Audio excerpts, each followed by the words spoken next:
Hey, everybody. I woke up to the news of a mass shooting. Where, which one, doesn't really matter. This one was in California at a country western bar.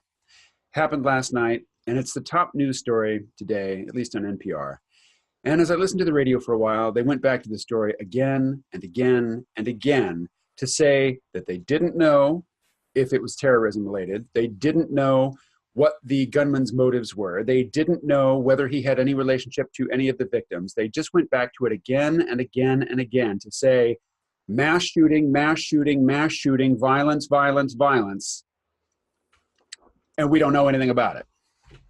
But we're going to be here on scene, coming to you again and again and again, reminding you of mass shooting, mass shooting, mass shooting. In that same time, in the past day, let's say, about 200 people will have died in this nation from drug overdose. About half that many will die in auto accidents. That's just the price of doing business in this country. We've decided that we prize mobility over safety. We have built the environment for the convenience of automobiles, and we understand it's going to cost about 30,000 lives a year. Each one of those lives is a human being. They have families. They have people who will be devastated by the loss of their loved one. But, what you going to do? I mean, build walkable cities, not live 2 hours from where you work? I mean, what's the solution? We've just decided that we're going to shrug our shoulders and go on and say, you know what? We could do things differently, but we like the way we're doing them now. This is just the cost of the way of life that we have chosen. About 70,000 people a year are going to die from drug overdose.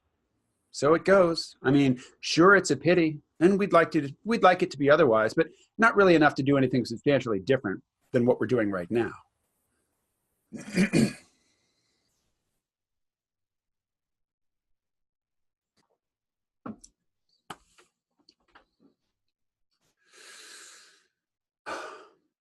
So in the case of mass shootings, statistically, in terms of the percentage of deaths that it causes in this nation, it is irrelevant. It is statistically irrelevant. It is so insignificant as to not be worth mentioning. But 100 people dead, 200 people dead from overdoses spread throughout the country over the last 24 hours, that's not news because it happens all the time, and it's not something that grabs our attention like a mass shooting does. So if I were to complain to someone in the media, a reporter, a news producer, an executive at some huge media corporation, what they tell me is that the everyday facts of life, while they do claim a lot more lives, they do impact a lot more people, they cause a lot more human misery, they're not news. But that's a tautology. That's just saying the stuff that grabs our attention, that we find is good for ratings, that gets people to look at our program, that's news. And the things that are important, the really big things that affect our lives, if they're not dramatic, if they don't happen in big, spectacular fashion, those aren't news. So they're not worth talking about on the news. But now the news runs 24 hours a day, 7 days a week, on multiple outlets, more than you could ever possibly take in.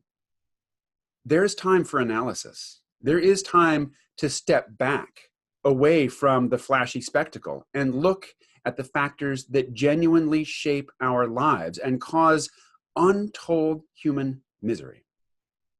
And I think this is a message not just for liberals who want to capitalize and exploit the spectacular gun violence that erupts from time to time regularly, I will admit. This is also a challenge to the Second Amendment advocates, to people who are really into keeping and bearing arms, of protecting oneself, of taking responsibility for one's own physical safety.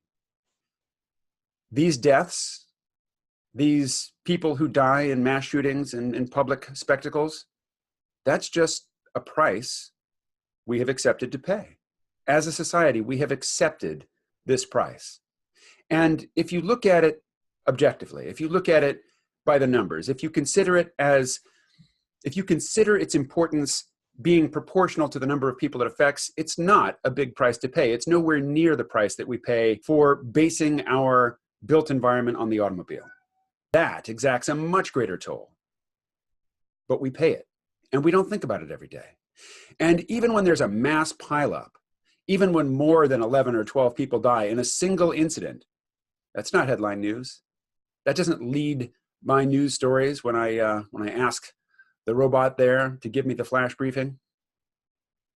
That's just a regular, everyday, routine part of life and death in technological society. Is it a certain percentage of people are going to die because we rely on automobiles? So, gun rights folks, you're just going to have to own that. I mean, I'm with you. I don't own a gun, but I support your right to do so. So let's just pull up our britches and say, you know what? These spectacular deaths, these attention-grabbing incidents of mass violence, that's just part of the price of the freedoms that we have decided that are important to us as a nation, as a people. And that's just how it is. That said, there's a lot we could do to reduce human misery in the world, particularly the psychological, social isolation which drives people to these sorts of outbursts. That's a huge topic, of course. There's not one single quick legislative fix that we can shoot for, pun intended. But the idea that we can eliminate mass violence, these spectacles of mass violence, by passing a law saying that it's illegal for people to have guns is simplistic thinking. It will not fix the problem. It might diminish the problem in severity somewhat, but the problem, the absolute severity of the problem is already minuscule. It is minuscule compared to the things that kill and cause misery to most people in this society. But as I say, the things that really kill us, the things that really make us suffer, aren't news. We just accept them.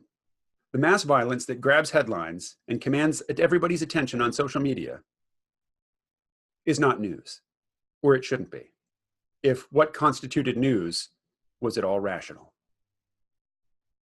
All right. Have a good day.